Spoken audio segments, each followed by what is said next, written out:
Hey, welcome to Everyday with Kay, the podcast for constantly curious people who love the wonderfully ordinary. I'm your host, Catherine. Welcome. This is scary for me. And the reason for that is because it's something I've wanted to do for a super long time. And it's now coming to life, which is great. I'm excited to share the experience with everyone. So, this is our first episode, and we're going to walk through what episode setup will be and basically how the pod's going to go. Sometimes it'll be just me hanging out, doing a beer review, running down the day, venting on something, and those will be quicker. And more often than not, we will have guests come in from all walks of life because these people have shaped who I am and my path. More on that later. To start, we will always be fermentation forward. So we'll always have a beer or a cocktail or a glass of wine. I am recording in Florida, and it is surface of the sun hot today. So the most logical choice for me, and this is the wine I go to when I'm just so hot, and that is today here in the swamp, which I lovingly call this state. So today, we're starting off with wine. I have a really pretty Vino Verde. These are really, really nice, really light. I mean, the color on that is like super light. They're nice, they're light in color, they're very light style. Vino Verdes are from northern Portugal. They are slightly effervescent. They are a lower ABV than most wines. They usually clock around 9 to 11%. Most other wines are anywhere from 12 to 14. And they are just the most perfect balance of slight acidity and crispness, and they're just very, very easy to drink. They're just my go-to summer wine. You want to talk about a patio pounder? Vino Verde.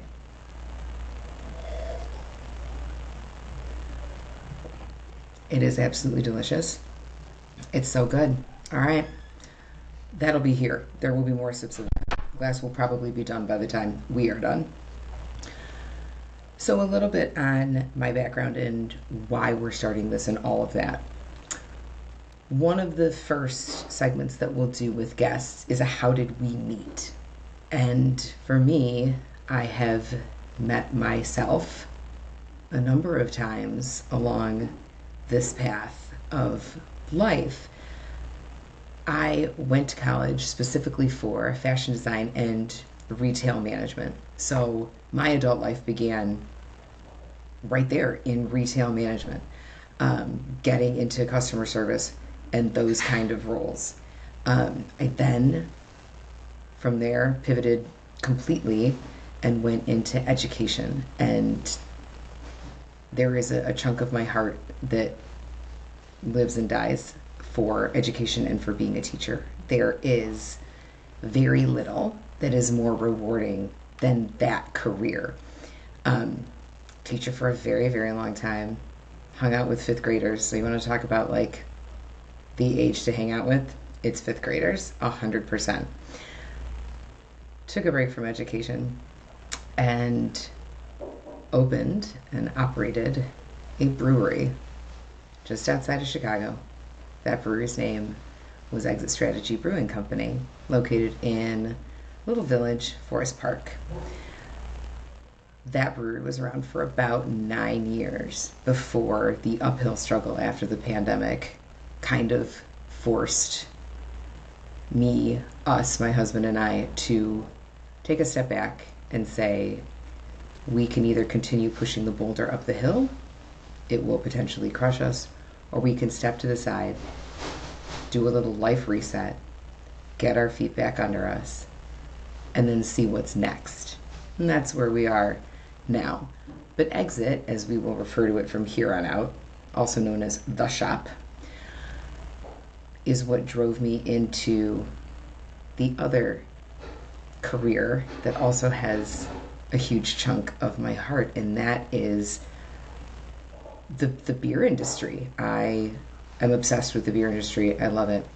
I love all things fermented. We will do an enormous amount of beer talk. We will speak to brewers. We will speak to folks in the wine industry. We will speak to cocktail masters. We are going to heavily stay on why fermentation is so cool and why fermented beverages are so cool. I am very, very excited for that part of our trip. So when the question is, how did we meet? Maybe you and I met along one of those paths. Maybe we met somewhere in Michigan. I was born and raised outside of Detroit, and then spent 25 years in Chicago. Maybe we met there. In terms of meeting myself, I think the version that I am now is probably the version that I am happiest with. I am the most comfortable in my own skin. I am the most solidified in what makes me a person, my values, my morals, where I stand on things, my core beliefs. I'm the most secure, right, that I've ever been in that. And that's a great place to be. But it takes time to get there, and it takes experiences to get there, and it takes a path to get there. And something that I'm so excited to share are the relationships that I have been absolutely gifted with along this path. I have been so struck by the incredible people that I have been able to call friend and colleague. And sometimes they're so close they just become family, right? So struck with these relationships, and kind of get that everyone brings such a unique perspective to life. And even if it is about something completely ordinary, we all have our own takes. And it would be a shame for me to not share these relationships. My people are great, and soon they'll become your people, and we will form a wonderful little community around curious conversations. We can learn so much just by sitting down and asking, like, what are you drinking? What did you do today? Talk to me about it. And that is part of the goal of the entire podcast, is to create a community. One of the things that I was most proud about when we had the shop was the sense of community within that. We had regulars become close friends. We were solid in our community outside of the walls, in our village. And then we built our community inside. And it's always struck me how important building smaller communities can be. We're going to hang on to that, put a pin in that until we get to that part of my list. If you've ever watched any lives or anything I've ever done ever before, I legit always have a list. I don't ever not have a list. I operate with a list every minute of every single day. It is part of keeping my brain in an organized state. So after we get on the how we met and all that, we're going to go into a segment with our guests, and it's my turn now, as to things that are on our radar. What are we interested in? What's something that's piquing interest right now? What are we just kind of like mildly obsessed with? And I have two to share today. The first is a book that I am thrilled to begin reading after hearing an interview on one of my favorite podcasts, Pod Save America. He did an interview with Jacinda Ardern. Jacinda Ardern was the first female prime minister of New Zealand. She's only the second prime minister ever in office in New Zealand to give birth while she was in office. And she is honestly just the coolest. She has written a book called A Different Kind of Power. And in that book addresses, there's more lists down here. There's lists everywhere. That's why I'm moving stuff around. In her book, A Different Kind of Power, she discusses using kindness and empathy as a superpower instead of a detriment when getting into public office and politics and leadership positions. That is something that I think is one of the most fascinating things that we can talk about when we're stuck in a time where we're not seeing a lot of kindness, right? A lot of the world is unkind. how do we harness our kindness to impact our leadership, to impact our own power, to impact our communities? So I cannot wait to get into her book. I'm super thrilled. The other thing that I'm going to go ahead and use the word obsession. I don't want to overuse it, but I am absolutely obsessed with it. See this plant right up here? This little guy right there? I am obsessed with propagating my golden pothos. I was gifted this plant probably 10 to maybe even 12 years ago by a former next door neighbor up in Chicago. And as she was getting ready, shouts to Lisa, as she was getting ready to move across the country, she gave me this plant and its pot and everything and said, just take care of it. And it was one of the single greatest responsibilities, because I also am a gardener. I love to have my hands dirty. I love to be in the dirt. She was the same way. So for her to give me a treasured plant meant a lot. And I have been working very hard to keep this plant beautiful and verdant and all of these things. When you move a giant plant, like a leggy, huge, this thing got very, very large, giant pothos across the country in a car, I think it suffers some kind of trauma. So upon arrival here, this beautiful golden pothos was not doing so well. It got a very large haircut, really got rid of some of the weight on that, and then started propagating. This is about 4 different cuttings here, which is lovely. And then in another room, I have everything in just jars of water, and it's just exploding. And the original plant is now so healthy and so green, and it's just getting its life back. And it's taken a number of months, but I am fully committed to making this the world's longest living golden pothos ever on the planet. So those are my 2 big things that are on the radar currently. So the book, A Different Kind of Power by Jacinda Ardern, and propagating my plant. 2 very different things. Totally fine. Also kind of 2 ordinary things. Totally fine. Hang on.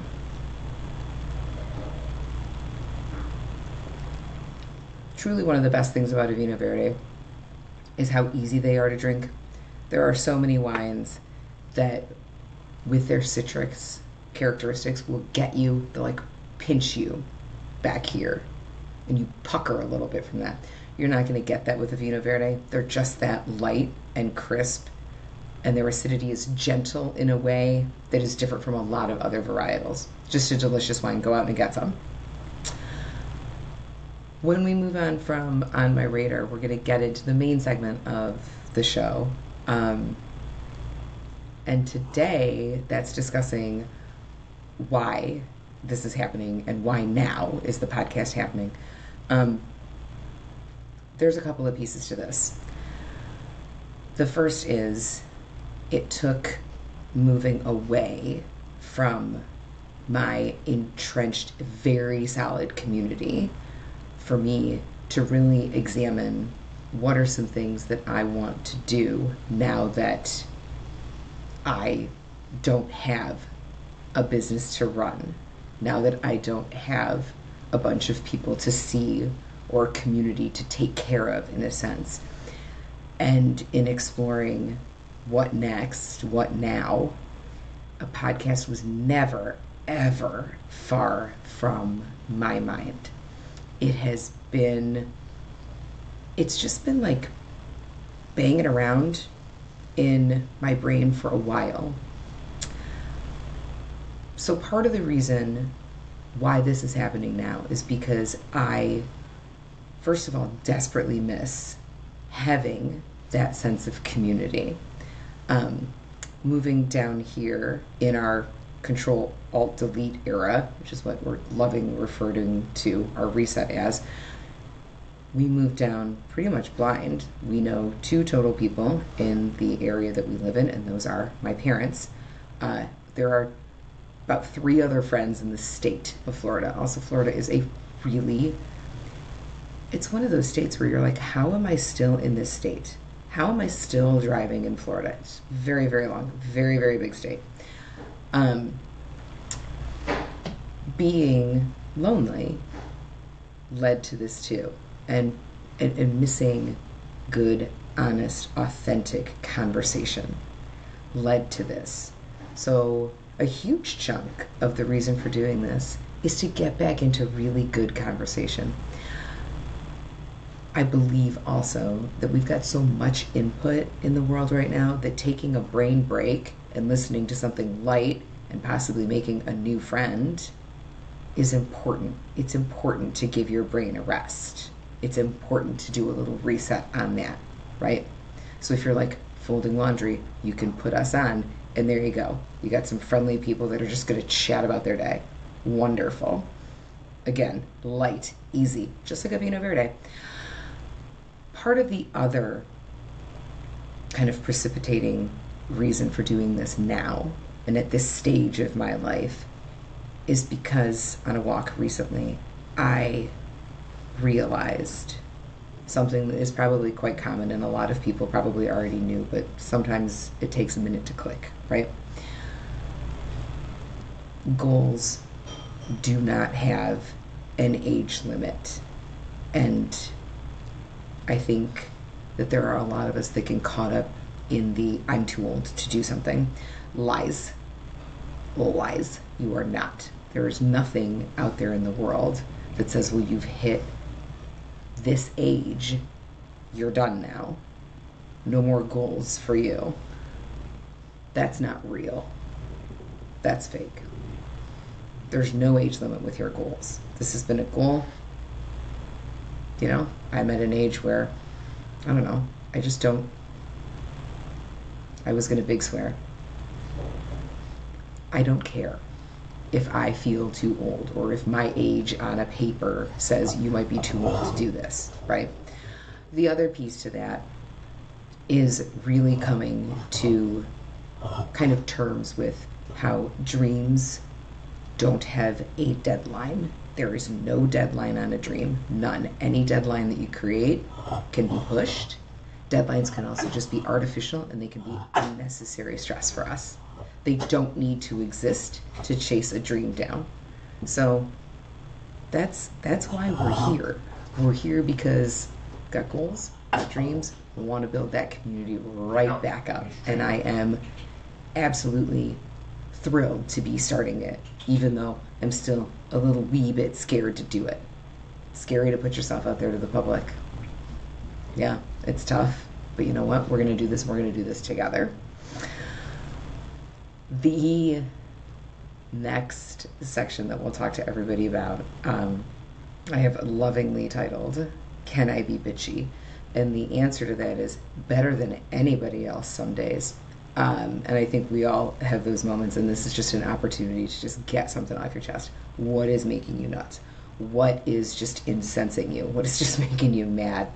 And I've got a good one. Got a good one for today.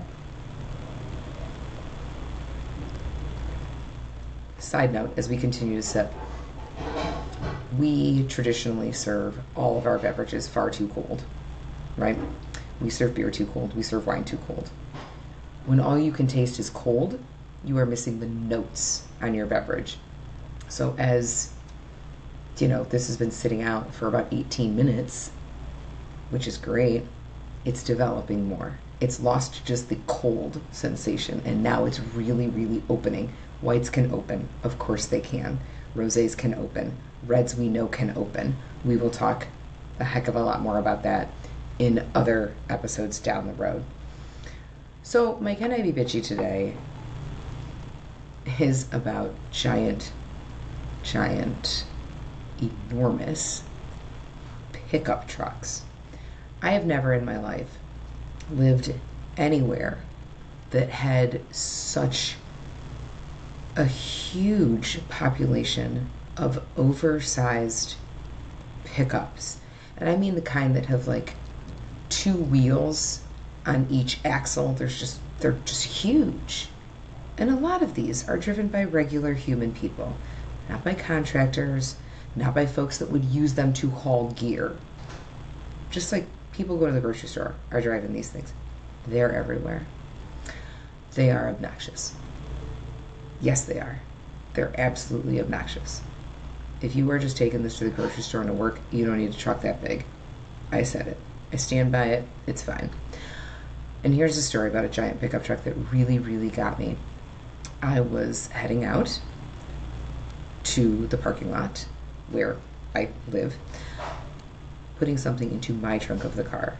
Parked next to me was a giant pickup truck. Now, I am seated, so it is not easy to tell. I will share that I am a towering 5 feet tall. Okay? I did not get blessed with height. I got blessed with a personality double my height. The truck next to me is also approximately, well, the door to even get in the truck is about head height on me, right? So like the handle just to get in. I would need a ladder. Anywho, here I am. Put my stuff in the truck. Whatever. Fine. Walk around and hit my head so hard, just cracked it on the side view mirror of one of these giant trucks. Okay? This is when the disdain actually begins, is when I smash my head into the side view mirror that is exactly 5 feet off the ground, which is a lot for any side view mirror to be off the ground. And then am like, with the stars and the Tweety birds, right? That's what it felt like. I was like, you gotta be kidding me. Now, for those of you that are like, well, how about you pay attention to your surroundings? Fair. Weren't you paying attention, though, is literally a question I could be asked at all times in any circumstance, no matter what the case may be. The answer is literally always yes. I should always be paying more attention to everything. I am a person that should be wrapped in bubble wrap because I walk around so quickly that I just trip and I fall and I stumble and I crack my head in side view mirrors. Right? So, should you have been paying more attention? Yeah, 100%. Absolutely. Totally should have. Does a pickup truck need to be that big? Absolutely not. 100% no. So this is where my bitch comes today. Giant pickup trucks. I mean, do what you want with your money. Enjoy. But like, no. They're so big. So absurd. I said it. There it is. When we move on from that, we'll get into like some questions that I have for our guests and some super random ones, right? Like soft server scoop, desert island album, how do you like your burger cooked? Could be anything. Could be totally random. And they're going to ask some back that I'm not going to have any knowledge of. So I think that'll be a really fun part of the conversation. For now, I just want to thank you for hanging out for episode number 1. Join our community. And there's a couple of ways that you can do that. The first is just by liking my page, the podcast page, not mine, the podcast page, on both Instagram and Facebook. Go over there, hit like, hit follow, do those things. Then when I post something, maybe consider sharing that out to your network. Because when we cast a net wide, we spread the word, right? We spread what we're doing, and we help build it together, which I think is actually the coolest thing. Other ways that you can help support, subscribe and follow on Spotify. We're going to start with Spotify and YouTube, so you can subscribe on both of those. Subscriptions on YouTube make an enormous difference. So yes, you can tune in and just watch random episodes. That's totally fine, and thank you. It's having you subscribe that makes the big difference. So even if you have to set up a YouTube account, I know sometimes they want you to do that before you can subscribe to an episode. If you do that, thank you so much. I know that like the more accounts we have, sometimes the worse we feel. This is an important one. You're helping something. The other way that you can support is by supporting the Kickstarter that will be published by the time this episode airs. Why a Kickstarter? Real quick, here's why. I am one person, and doing this is a lot between the video hosting site and equipment and getting everything off the ground. It's a lot. Help is appreciated, and it's not like not out there begging, but asking for support. There are 3 different levels of support, and they come with prizes because prizes are the best. Um, so yeah, those links will be on YouTube, on Spotify, and then on both of the social media pages. I truly can't thank everybody enough for listening, for hanging out, for giving this a shot, and for helping a dream and a goal grow. Um, with that, thanks so much for watching. Be kind, be cool, and we'll see you next time.